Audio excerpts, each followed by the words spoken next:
Hi, I'm James.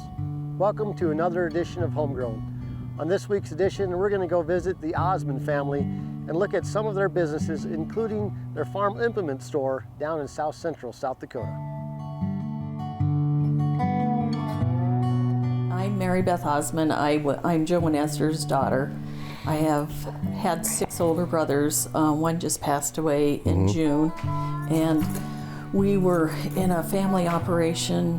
We split up like in 2006, I think, and just each kind of did our own ranching operation from then. And so that's how we ended up here. Tell us a little bit about this ranch, this place. Yeah, when we split up, each one of us kind of had our own place. No one really wanted this place, which is the one I wanted, so it all worked out great. But anyway, it was an old, kind of an old historical house. And when we first moved here, the house had been abandoned for 40 years. So there was no plumbing, no electricity, no heating, no cooling. So we had a huge project. And we kept it all historically correct as possible. We never changed any walls, all original woodwork, all original floors. I like antiques, so it fit well. So it's really obviously a lot of pride here, and I just love, outside. First thing I noticed when I walked up is it's just this huge front yard. I mean, this house is kind of set back into the grove of trees. You don't feel any wind. No, I'm sure you don't. But yet you got this huge open view with all these beautiful rolling hills and cattle grazing on them. It's just wonderful. Let's talk a little bit more about your family and your upbringing. Just tell us about your folks and how they've helped you into. I had great parents. My mom and dad were such hardworking people. I'm glad Dad always wanted to buy dirt. I think we paid for most of it, but we went through the 80s and interest was 20%, and we grubbed her out. But it makes you appreciate what hardship is, and they grew up in the 30s, so they grubbed her out too. Yeah, we didn't do much for family vacations. It was, of course, with the 7 kids, I wouldn't have went on a family vacation either. It was work. You're the youngest and the only girl, is that correct? So does that mean that they picked on you more, or they protected you more? Probably some of each, but it was almost like there was 7 boys, because I had to work in the field and work cattle and do it all. So. You didn't just get to sit in the house and be pampered? No, I was not at all. No. We grew up tough.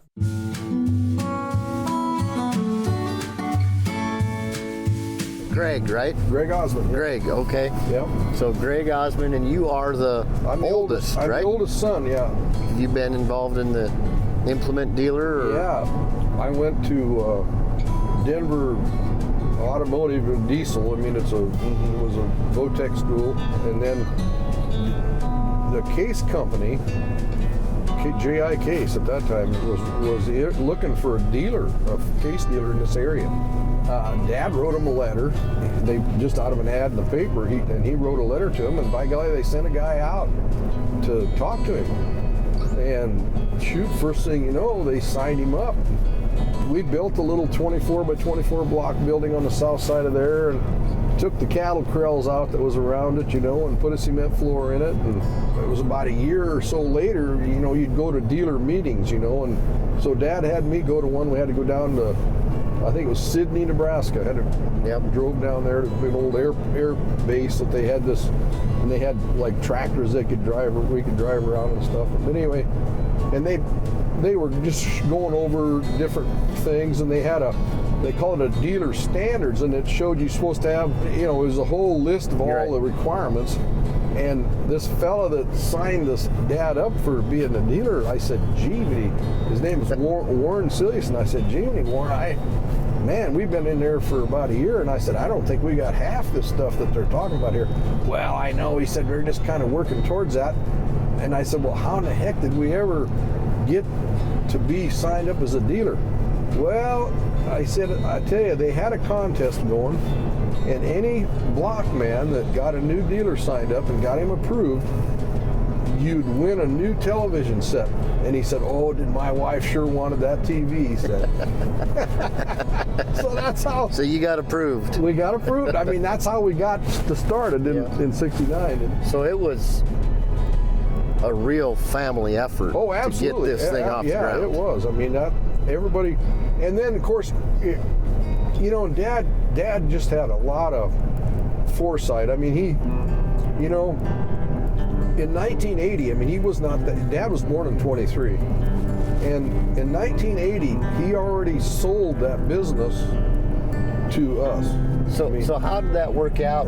If there was, you know, 5 of you plus your folks still obviously heavily involved, Right. there had to be some times where there was some tension there amongst your family, but yet you guys seem so tight still.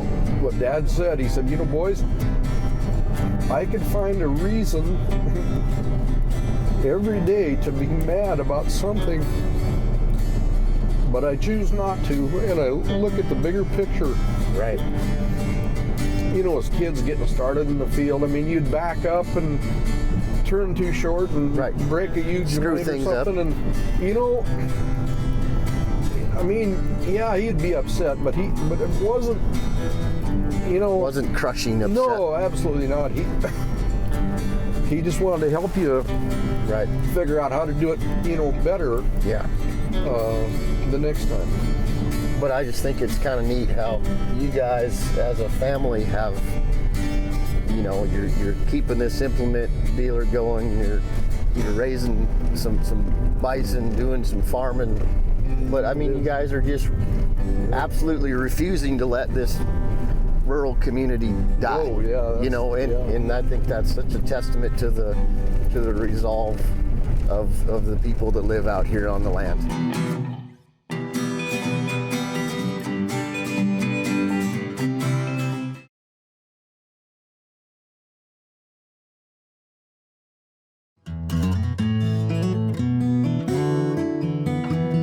I'm Chris Assman, and this is a Jim Beer ranch that our family bought back in 1965, I think it was, when our family bought this ranch. Okay, and so we are sitting inside of what, you know, people may not understand by the shot they're looking at, it inside of an old barn, is that right? Yes, this is actually the hay mound of the barn. That was, there's some pictures of it, and we got family that originally, of the great-grandparents built this barn in 1917. Wow. And so it's got a lot of history. Of course, the use of these buildings has gone by the wayside because we just don't have milk cows and Right. you know, horses to do the work and all that anymore. So we're utilizing it for something altogether different now. And so you guys have kind of taken a different approach. It looks like over the last so long you're converting this into something else. So tell us what you're doing here. When we first got the property, the barn was really bad shape. It looked like it was going Right. to fall down. It Like it was built in 1917 or built in something? 1917, yeah. So we either had to do something or it was going to cave in. Mm-hmm. And we decided to save it, and the Lord impressed upon us to use it for like a cowboy church. Sure, cool. And so we, in the process of 16 years now, we put a new foundation under it, and you run out of money and you do a little bit more. And then I got hurt in a car accident, and that stalled out things for a while too. But anyway, we've really, in the last year now, I've really had a surge to go forward. We've done a lot to the inside of the hay mound. We've actually had a wedding in here. We've had Awesome. this fall festival activities that our daughters put together and my wife. Cool. And so we're starting a process of utilizing for different things. And eventually we want to have services here on Saturday night for Sure. the local community. It's just awesome that you're, you know, taking something that was nearly falling down and repurposing it into that, you know, what will probably be a center point of this little local community. Well, I'm sure it will. You know, it's already, even though it wasn't ready for activities, we had a wedding in here 2 weeks ago. Right. And of course, this part was pretty done, but like downstairs is going to be our what we call a fellowship hall. Sure. And it's just open 2x4s and installation showing yet. But Right. we do have plumbing and heating and electrical. It's not all completed, but good enough to keep it warm in here. And it's quite a ways to anywhere. And people, you know, don't mind traveling, but if it's on a Sunday morning, Right. they'd rather not travel that far if they're going Right. to go to church or something. So. Right. So you're trying to fill that need right here so people don't have to go 30 miles to go to a church service Right. or you know, see their kids get married. Maybe they can do Yeah. it right in their own backyard. That's right. It's awesome. I'm glad that there's people like you that, you know, have that foresight like you were talking about, that are, you know, maybe you don't get to every project, but you're preserving it as much as you can, and you're trying to look ahead so that you just see the value in some of these old things. I think it's wonderful. Through the years, our family has, you know, expanded into multiple different aspects of agriculture. Our brother Mike now has a buffalo herd, and his son are together with another family raising buffalo, and they do the organic farming. And then my brother Dave owns the implement company, which we're standing at right now. And the two older brothers who were previous owners of the implement company, Greg and Chris, have sold out to my younger brother Dave. And my sister Mary Beth has a ranch. And you know, my parents were just amazing people. You know, my mother having to put up with a gang of ruffians and the things we did, and most of which we never got caught for, of course. But I wouldn't trade my upbringing with anybody on earth that I know. If you're in a farm ranch operation and you're primarily don't really need much for farm equipment, more a haying line, this is the place to come. Right. And as you see here, it's if you look around here, it looks like a place that the scrap iron guy should show up. But if you're needing a part for a piece of equipment that's 30 plus years old, you head to the bone pile, so to speak. Right. You know. Well, and there's only, like I said, there's only so many of them left. A few years after I went to work at the welding shop, I decided I wanted to build me a cannon for my landscape. So I took a big piece of shaft and I did all the machining to taper the shaft the way the old Civil War cannons were. They had that round ball on the butt end, and then it was large and then neck down and flared at the muzzle. And so I built me a functioning cannon for my landscape, and had a set of wheels similar to that, but a little bit shorter on it, so it kind of had to have the look and still be functional. And so, because have you fired it? Oh yeah. We stir the neighbors up every now and again with it, let the neighbors know we're still home, you know. That sounds like fun. Kids, don't do this at home. Don't build your own cannon.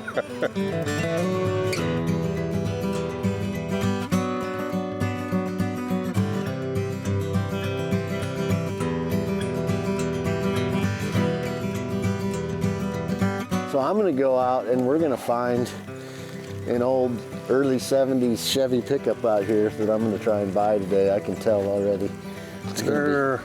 Me not knowing my way around here that well, because I haven't been in the west lot for probably 30 years, it's kind of an adventure for me too.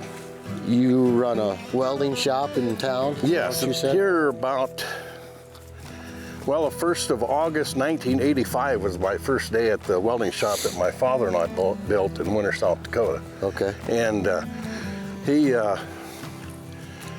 turned 89 here just recently, and I bought him out a number of years ago, and so now I'm the owner of it, looking for another young man to move in and kind of buy a welding shop and take over where I'm. Hopefully we'll be able to leave the place here in a, you know, not too distant future. But. And so do you have a main, you know, industry or something that you work on in the welding shop? We're more of iron supply. You know, we'll stretch a frame on our truck, and we rebuild drive lines for trucks, and we, you know, any type of farm equipment that needs repair, we take care of. And iron supply people travel 100 miles to come to our shop because we always have a pretty extensive iron supply. I gotta go look at this old pickup over here. We used to load ear corn on it. Oh, it does look like it's got a feeder or something off the side. As a young guy, I used to drive from here down to the place where my sister Mary Beth lives. Yeah, I put on quite a few miles hauling corn to down there south of Carter, where Mary Beth's ranch is. But it probably hasn't moved for That's awesome. 30 years, I suppose, or more, maybe. That's just what I'm looking for. Well, I'm sure old brother Dave would be happy to make a deal with you. All right, I might have to chat with him. You'd have to look hard to find a spot that ain't bent, though.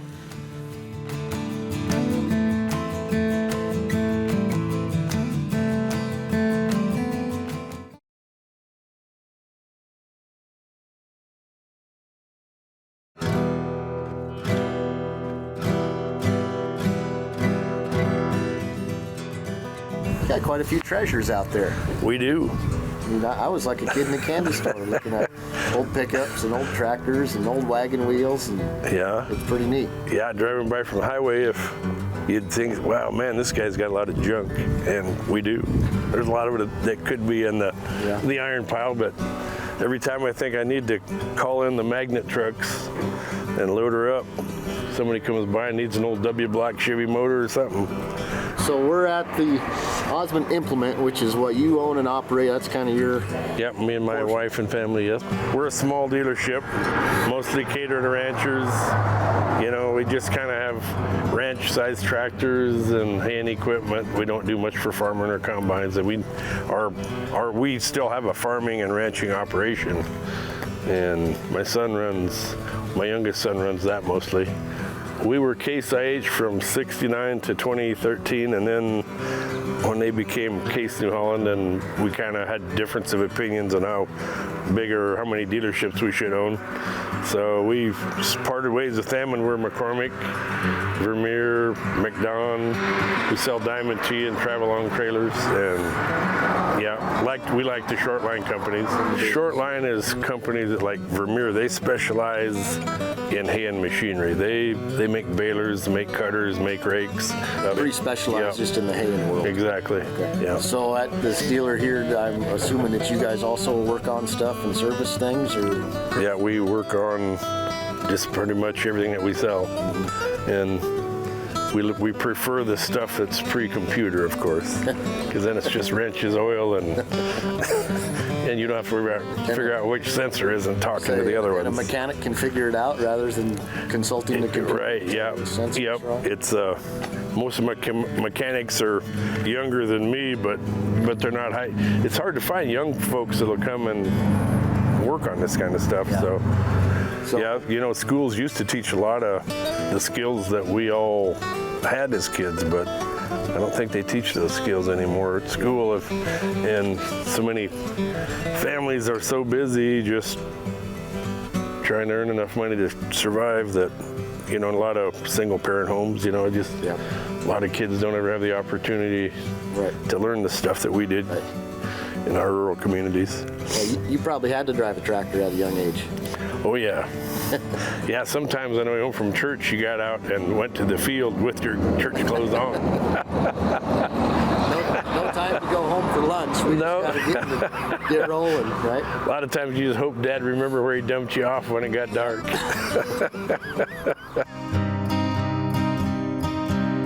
Like everywhere, we're short-handed on mechanics, and parts take quite a bit longer to get now than it did. Sure. So we end up with a lot of these that get opened up, and then you got to wait a few days to get stuff in. So yeah. Well, I just look at some of these. I mean, this is a fairly new machine here. Yep. Broken half, you know, and I'm just thinking. Yeah, it was that's a big job. That's a big job, yeah. Because we have to split it in two places, and it's a clutch pack on the mechanical front end, and then an issue that happened caused that we have to work on the pinion shaft. So how many hours go into something like that? Do you have any idea? These tractors are new enough that we haven't split a lot of these, so it's a lot of book time, and then and it's a learning curve for us too, because you know, the old tractors, we know that stuff. You just, you know what jack stands you need, you know what size wrenches you need and all that. This is all metric, and it's all new, and there's so much electronics, you know, that. So there's a lot less turning wrenches and a lot more reading on some of these. A lot of reading, yeah. We had an old gentleman working for us, his name was Walt Arcorn, and in them days, no cabs on tractors. We just, he had a heat houser.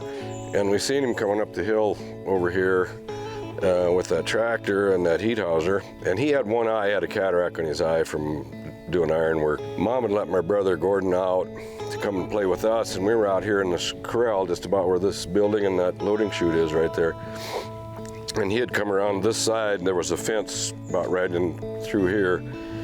And he was peeking through the fence at us, and he wanted to get through, but he couldn't crawl through the panels, so he ran out on the road to come back around the other way. And by that time, Walt had come over the hill with this tractor, and it had a narrow front end on it and a farmhand loader, and it just ran right over him, crushed his chest and his head, and he was instantly killed. But it was a terrible tragedy. But the greatest thing that brought me out of it was Mr. Arcorn didn't come to work the next day, but my parents went down to his house, and my mom, I'm sure when they got there, he didn't know what to expect from whether they were going to attack him or, whatever. But Mom held out her arms to him and embraced him. And he said it just like he fell in her arms and just collapsed from emotion. And so he came back and worked for us for a lot of years. But so to me, the biggest thing out of it was their forgiveness. Yeah. A lot of families are tore up over an accident like that, where they want to blame somebody for the accident. And so anyway, I've always tried to, myself in that position, if something happened to one of my grandkids or my child, could I forgive that person? And so that's one of the highest levels of Christianity that you can do. And so that was one of the greatest things my parents left to us, was the power of forgiveness.